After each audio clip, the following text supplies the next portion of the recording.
Namo Buddhaya, Namo Trinabia. Bapak Ibu umat Tridharma dari Klenteng Hok Tik Tong Parakan, serta umat Tridharma dimanapun berada.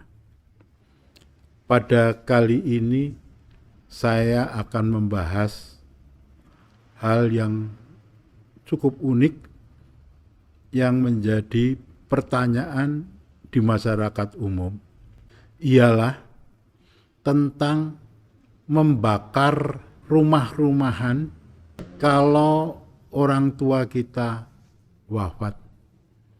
Apakah itu di dalam peringatan 7 hari, apakah 49 hari, ataukah setahun, atau mungkin juga 3 tahun. Pertanyaannya, sebetulnya ada gunanya enggak? Apa betul leluhur kita di sana masih membutuhkan rumah? Jawab yang pasti, tidak ada yang tahu. Karena kita semua ya belum pernah wafat. Orang yang wafat juga belum pernah ada yang pulang melaporkan. Hanya dari suatu cerita yang terjadi di Parakan, ada seorang kaya bernama Si Bianbi itu wafat. Kemudian cucunya yang pada saat itu kuliah di Amerika bermimpi dengan engkongnya, dan engkongnya mengeluh kok tidak punya rumah. Nah, cucunya ini kemudian lapor dengan ayah ibunya, lalu ayah ibunya ke Semarang menghadap pada seorang niko di Jalan Kenanga, bercerita, kemudian dilakukan pembakaran rumah-rumahan di sana dengan upacara yang dipimpin oleh niko itu. Itu salah satu cerita. Namun sebenarnya bagaimana? Yang jelas tidak tahu.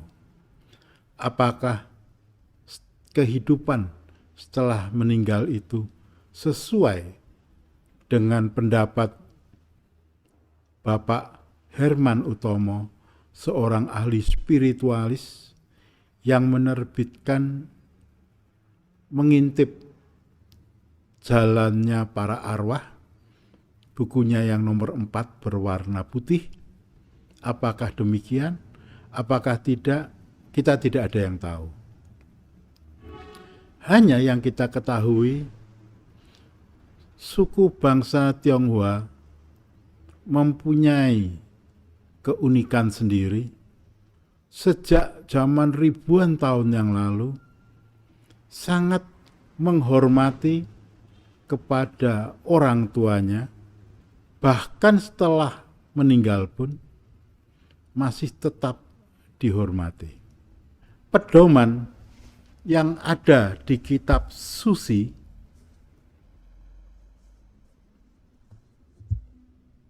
hanya dikatakan bahwa setelah orang tua kita meninggal, kita wajib untuk melaksanakan upacara duka, walaupun dengan cara yang paling sederhana. Di situ disebutkan, tidak perlu bermewah-mewahan. Cukup 1 mangkok nasi dan 1 macam sayuran. Nah, orang sekarang kebanyakan praktis tidak mau repot, sehingga kalau merawat abu leluhur merasa, wah, sangat repot. Lebih baik pindah ke agama yang lain yang tidak ada kewajiban untuk merawat abu leluhur. Sebetulnya pendapat itu salah. Karena Nabi Gongcu mengatakan upacara tidak perlu mewah, yang perlu mempunyai hati yang sujud yang benar. Nah, oleh karena itu, kalau memang tidak memungkinkan, cukup 1 mangkok nasi dan 1 macam sayuran, cukup. Lalu mungkin umat bertanya, nah kalau di sini sembahyang kok macam-macam sekali, sampai ada yang 6 macam sayur, ada yang 12 macam buah, 5 macam dan lain sebagainya. Sebetulnya bagaimana? Sesungguhnya para leluhur kita di Tiongkok adalah rakyat biasa yang di sana keadaannya susah, miskin, sering ada bencana banjir, sering ada wabah kelaparan, wabah penyakit dan lain sebagainya. Mereka nekat memakai angkutan seadanya untuk mencari daerah yang lebih menjanjikan. Sampailah mereka di sini dengan menumpang perahu, kapal. Pada waktu itu semuanya hanya berdasarkan tiupan angin belaka. Apabila ada bahaya di buritan kapal, dipuja Makco Dian Siang Singbo dan meminta perlindungan pada Makco yang tidak tertolong, tidak terceritakan. Nah, yang tertolong sampai di sini, kemudian pujaannya itu tetap dipuja sebagai suatu balas jasa. Jadi, setelah di sini dengan bekerja keras, bekerja cerdas, ulet, hidup hemat, para leluhur kita berhasil di dalam bidang ekonomi.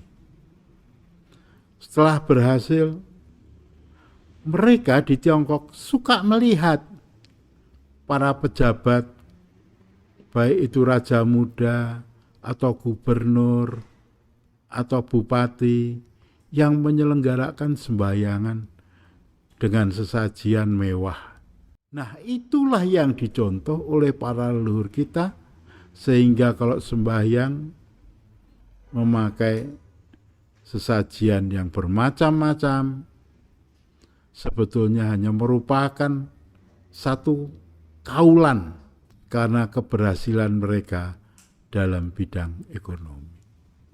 Nah, turun-temurun menjadi suatu tradisi, seolah-olah tanpa ini sembahyang tidak sah, tanpa itu sembahyang tidak sah. Sebetulnya hal itu tidak benar. Di dalam semua hal kita harus memegang pada buku-buku pedoman yang diakui oleh dunia internasional. Jadi, misalnya sembahyang, ya kita pedomannya adalah kitab suci, kitab leki. Demikian pula di dalam tata cara upacara sembahyang. Sesungguhnya umat Tridharma ini merupakan suatu agama rakyat yang dibawa oleh leluhur kita dari daratan Tiongkok. Mereka mendirikan kelenteng juga tanpa pengertian. Mereka hanya kaulan mengumpulkan dana, kemudian mendirikan kelenteng untuk tempat berkumpul, tempat penyaluran spiritual. Lalu ditirulah bangunan-bangunan kelenteng yang ada di Tiongkok, bahkan ada yang mendatangkan tukang ukir dari Tiongkok. Nah, ini adalah agama rakyat yang sesungguhnya pakemnya itu bisa berubah-ubah sesuai dengan zaman. Lalu kita harus berpegangan kepada buku-buku yang diakui oleh dunia internasional. Oleh karena itu, pada suatu ketika ada yang bertanya, bagaimanakah ketuhanan umat Tridharma? Maka saya jawab, dilihat tiada tampak, didengar tiada terdengar, namun tiap wujud tiada yang tanpa dia. Itu berdasarkan kitab suci. Mengapa saya spontan menjawab itu?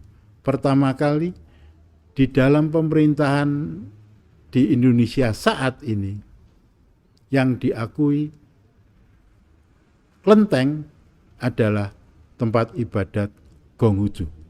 Tidak lain, tidak bukan. Yang kedua, penduduk di Indonesia mayoritas beragama Islam. Kalau dijawab demikian, ada kemiripan dengan pengertian mereka. Dilihat tiada tampak, didengar tiada terdengar, namun tiap wujud tiada yang tanpa dia. Mereka akan, oh kok yo meh podo. Ini penting sekali cara politis. Jadi jawaban ini harus merupakan jawaban utama untuk menghadapi orang luar. Bagaimanakah dengan pandangan dua agama yang lain? Di sini saya akan membacakan.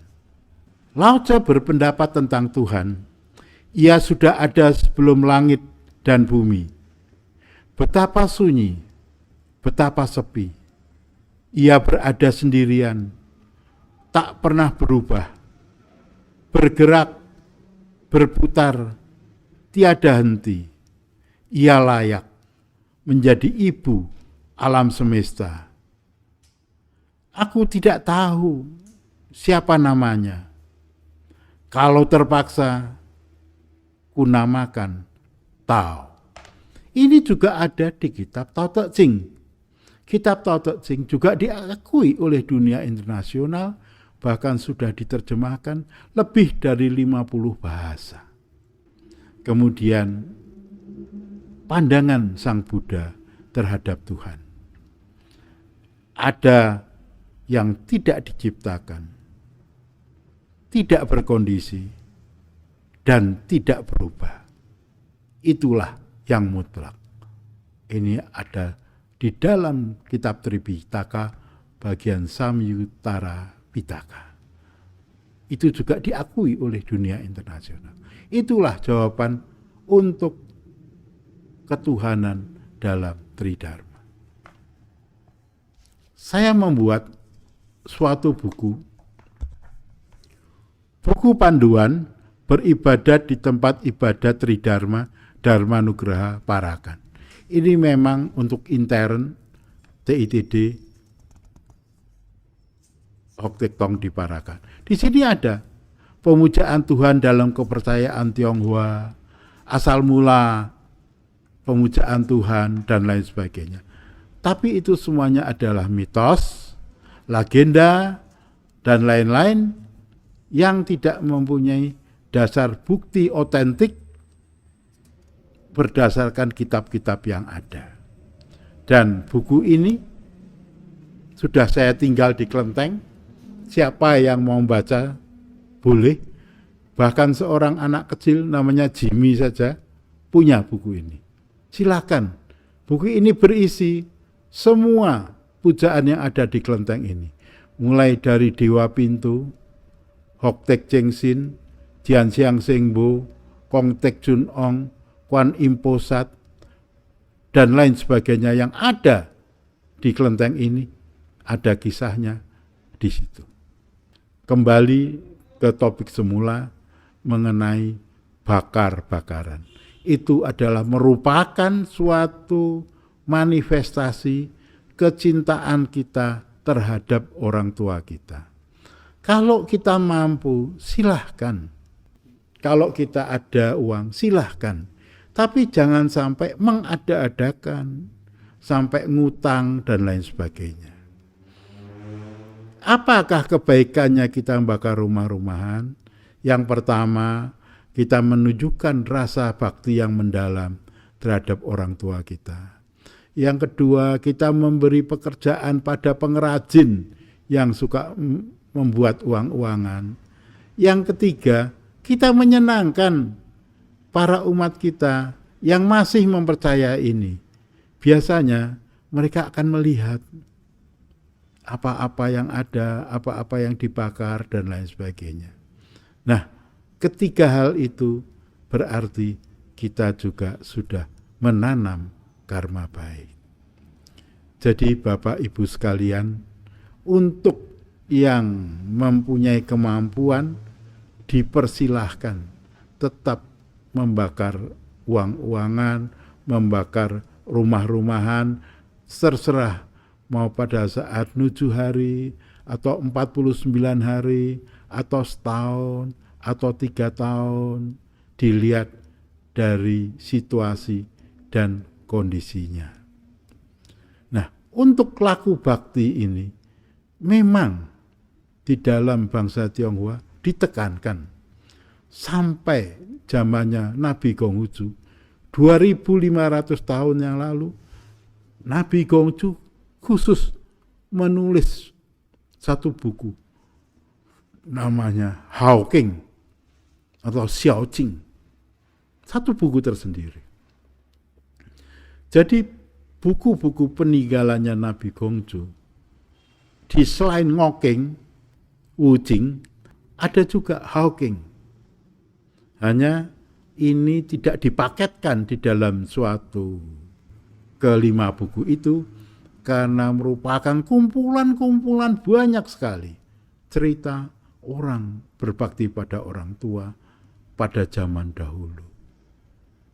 Oleh karena itu, orang Tionghoa, suku Tionghoa mempunyai suatu kelebihan untuk berbakti kepada orang tua. Kita harus mengingat pada saat kita dilahirkan, kita masih bayi, betapa sulitnya mereka merawat kita. Kadang-kadang mereka tidak tidur karena kita malam-malam rewel.